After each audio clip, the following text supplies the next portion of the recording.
Hi guys, welcome back to my channel. It is so good to have you here with me today. So today I will be making some rice pudding for my 2-year-old nephew because I didn't know that he liked it that much, and I see where my sister has been going to the stores and buying rice pudding for him.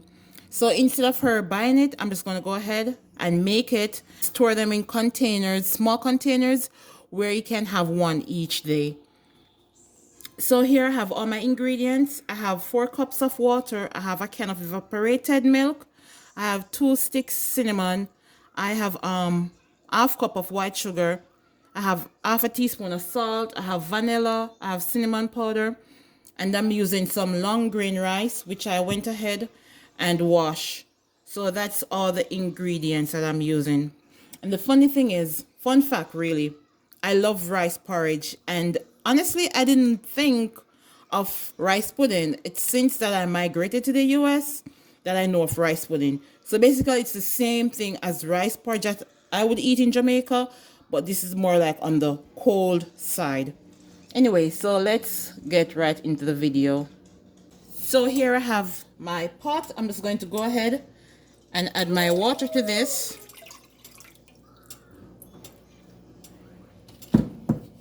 Then I'm just going to add my cinnamon sticks.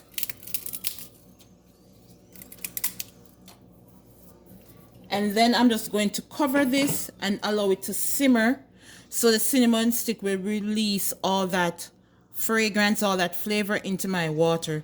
So just cover this on medium heat or flame and allow it to simmer.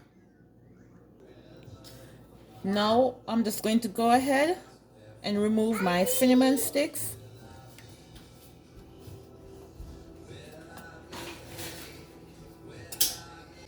So after I've removed my cinnamon stick, I'm just going to go ahead and add half teaspoon of salt. And then I mix that. Then I'm just going to go ahead and add my rice as well.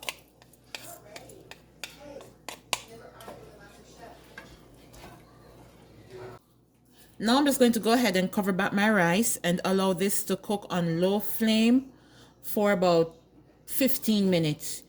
I don't want it to cook rapidly, I want it to slow cook. So cook it on low flame for 15 minutes. So I went ahead and added 3 more cups of water to this. So now I'm just going to go ahead and add my can of evaporated milk.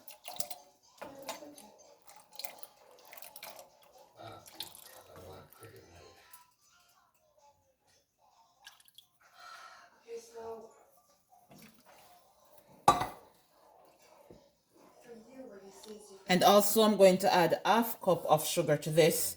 And if it needs more, I'm just going to go ahead and adjust the taste. So what I'm going to do now, I'm just going to cover this back again and allow this to cook for an additional 15 minutes. As it cooks, it will thicken. So you might say this is watery, but actually it is not. The longer it cooks, the thicker it will get. It's a little bit fresh for me. I need mine on the sweeter side. So I'm going to add half more cup of sugar to this. So now that my rice porridge is finished, I'm just going to go ahead and add some vanilla. And I'm using 1 tablespoon of vanilla extract. Because I am just going to allow this to cool, and as I said, as it cools, then it will be thick. If you want yours a little bit thicker, then you can go ahead and add less liquid to yours. So I turn off my flame, and now I'm just going to allow this to cool, and then I put them in some small containers and put them on the fridge for my nephew. So after I have allowed my rice porridge to cool down a bit, this is the consistency that I got, which is what I really wanted. So it still is thickening as it cools. So as you can see there, and it still can cool a little bit more, So the longer it cools, the more thicker it will get.